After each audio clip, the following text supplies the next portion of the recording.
how the devil uses lust to pull you away from God. What if the thing you think is harmless is actually the one thing silently pulling you away from God? It doesn't start with anything dramatic, no dark rituals, no obvious rebellion, just a quiet, ordinary moment. You're lying in bed, phone in hand, telling yourself you deserve a break after a long day. One video leads to another. One image becomes 10. You pause for a second. Something in your conscience nudges you, but you ignore it. It's not that serious, you think. I'll stop later. But later never really comes, does it? This is how it begins, not with a fall, but with a slow drift. According to Catholic teaching, the devil rarely attacks with force. Instead, he persuades, he suggests, he whispers just enough to make sin feel normal, even justified. And lust is one of his most effective tools, not because it seems evil, but because it feels good. That's the deception. Lust takes a natural, God-given desire and detaches it from its true purpose. Desire itself is not the enemy. The problem is what lust does to it. It turns something sacred into something selfish. It shifts the focus from love to pleasure, from giving to taking. And the most dangerous part, it doesn't feel like separation from God, at least not at first. In fact, many people continue their spiritual routines while quietly struggling with habitual lust. They might still pray occasionally, they might still believe in God, but something changes beneath the surface.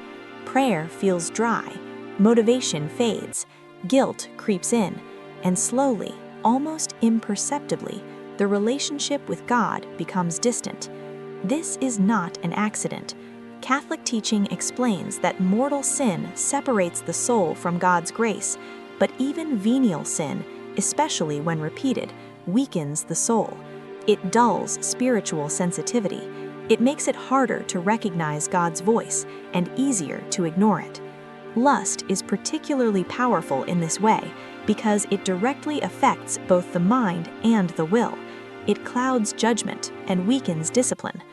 Over time, it trains you to seek immediate gratification instead of lasting truth.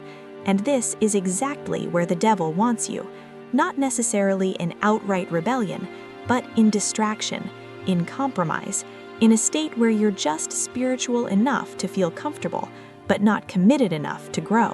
Because a distracted soul is an easy soul to lead. Think about it. How often does lust lead you closer to God? Does it inspire you to pray more, to serve others, to grow in virtue? Or does it leave you feeling isolated, restless, and less inclined to seek Him? This is the truth many people avoid. Lust doesn't just break rules, it breaks relationships, not just with others, but with God Himself. And yet, the devil's greatest trick is making you believe that you're still in control. You can stop anytime. It's not a big deal. Everyone struggles with this. These thoughts feel reassuring, but they're part of the trap. Because as long as you believe them, you won't fight back. You'll tolerate what is slowly weakening you. So what's the way out? First, you have to see clearly. Lust is not just a personal issue, it's a spiritual battle. Recognizing that changes everything. It shifts your mindset from passive acceptance to active resistance. Second, you need to guard your environment. Temptation often follows patterns, specific times, places, and triggers. Late nights, certain apps, moments of boredom or stress.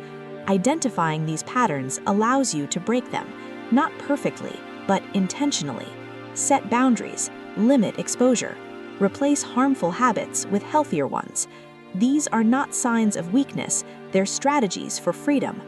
Third, and most importantly, you need grace.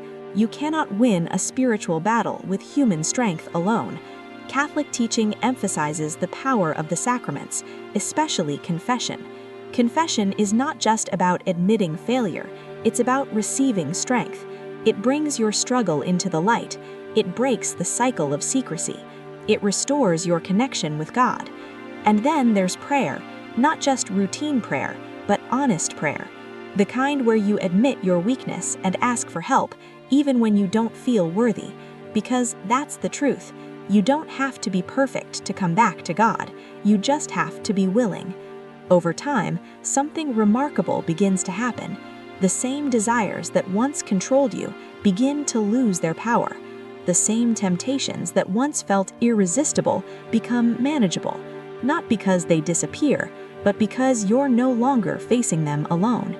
And gradually, your relationship with God is restored, not as an obligation, but as a source of strength. But here's the twist most people don't expect. The devil doesn't need you to stop believing in God to pull you away from Him. He just needs you to be distracted long enough to stop pursuing Him. That's it. No dramatic fall, no clear turning point, just a slow fade, one compromise at a time. And by the time you realize what's happening, you feel too far gone to come back. But you're not. No matter how many times you've fallen, no matter how long you've struggled, the door back to God is still open. The only question is whether you'll walk through it. So the next time you're faced with that quiet, familiar temptation, the one that feels small, private, insignificant, pause for a moment. Ask yourself, is this bringing me closer to God or slowly pulling me away? Because the answer to that question might change everything. If this message challenged the way you see things, don't ignore it. Subscribe for more content that exposes the hidden spiritual battles we face every day and how to overcome them.